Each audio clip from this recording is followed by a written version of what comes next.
You guys also received some pushback in Ramadi when you changed your operational plan a bit, though, the way you did it. Can you explain that, because you're used to this type of pushback?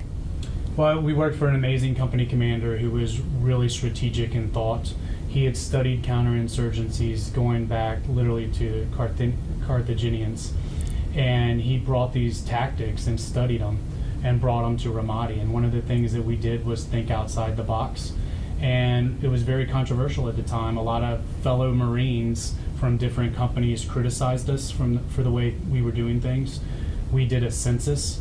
We literally visited every house to try to find out who was living in the neighborhoods in each house, composing a huge database. And then over time, we developed sources, human intelligence, and they would tell us who the bad guys were. We could look them up in the database and then systematically remove them from Ramadi. And it proved very, very successful. And it was obviously so successful that in our sector, we turned over the first sector to the Iraqi army in all of Anbar province. So that's how successful it was. Yeah, that sounds really successful. And John Warren, I do want to turn to you. You did foray into politics a bit in 2018. I did.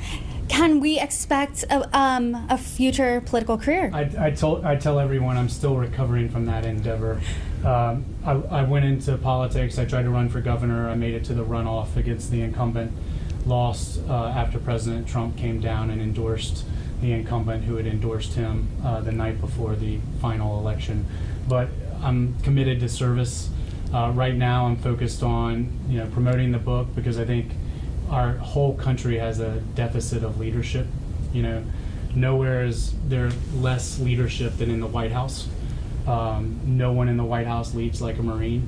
Very few people in business lead like a Marine. So that's what I'm focused on now. Maybe in the future politics returns, but right now I'm focused on business and also raising three amazing kids and having a great wife and family. What I'm hearing is you're not ruling out a presidential run. Is that safe to say? I'm definitely ruling out a presidential run for 2022. For 2024. For 2024, but maybe 2028, who knows? But you're saying that you're not seeing anyone at the top lead. Do you agree? Say that again? John Warren is saying that he's not seeing anyone at the top of our country leading. Would you agree with that assessment? I mean, I agree with that. I think that to be successful, you have to have clearly defined goals and objectives, and I just feel like that is not happening. And you can see that, in the White House. You can see that in certain cities throughout the country. So you have to have clearly defined goals and objectives, and currently the man in that office doesn't have that. And how would you both say you should lead like a Marine? What is that one piece of advice? Well, I think it all starts with the core values and integrity and honesty. And in the Marine Corps, the two most important things is accomplishing the mission and taking care of your Marines. And I think if every leader, regardless of whatever position he's in, if he thought or she thought about accomplishing the mission first and then taking care of their employees or their clients, the world would be improved tremendously. But what we have oftentimes is people who want to be leaders because of the privileges and the benefits as opposed to the responsibilities. And there's a chapter in the book called Eat Last, and we need leaders who want to eat last, not eat first.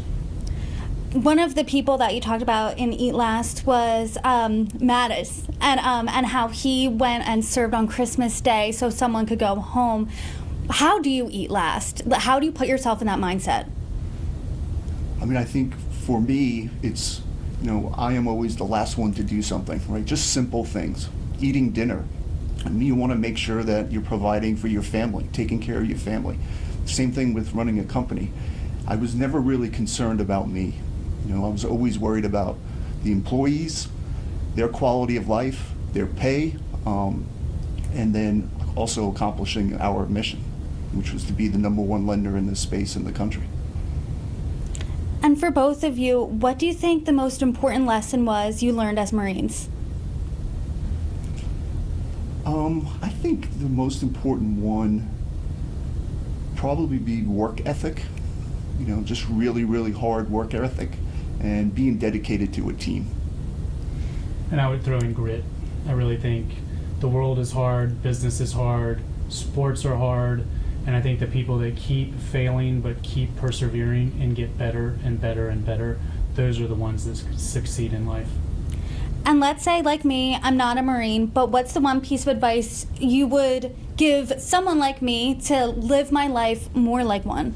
I think one of the best lessons we have that's applicable to everyone, families, marriages, relationships with anyone, we have a chapter called Blunt and Direct Communication. And it's just hard to find people that are just totally blunt and honest in a respectful way. And I think when you do that, when you communicate that clearly with someone, they always know what you're feeling, and it just makes things better for everyone. The sandwich approach does not seem to work. Can you explain the sandwich approach a little bit? So the sandwich approach is 2 pieces of bread being positive, and then the meat being in the middle, which you really want to talk to the person about. That might have some negative or critical things. So you start with the bread, which is a positive comment, then you gradually say something negative, and then you end on a positive. But it leaves the person wondering, like, well, is that person criticizing me, or is he bragging on me? Our way is just very clear and direct. Yeah, I agree with John with that. That works well with your relationships, just being upfront and honest. And in business, our employees loved it. They knew where they stood all the time, and they didn't have to wait for their 6-month review or their annual review. They always knew where they stood. John Warren and John Thompson, I appreciate you both coming on. Thank you. Thanks for having us. Thanks for having us.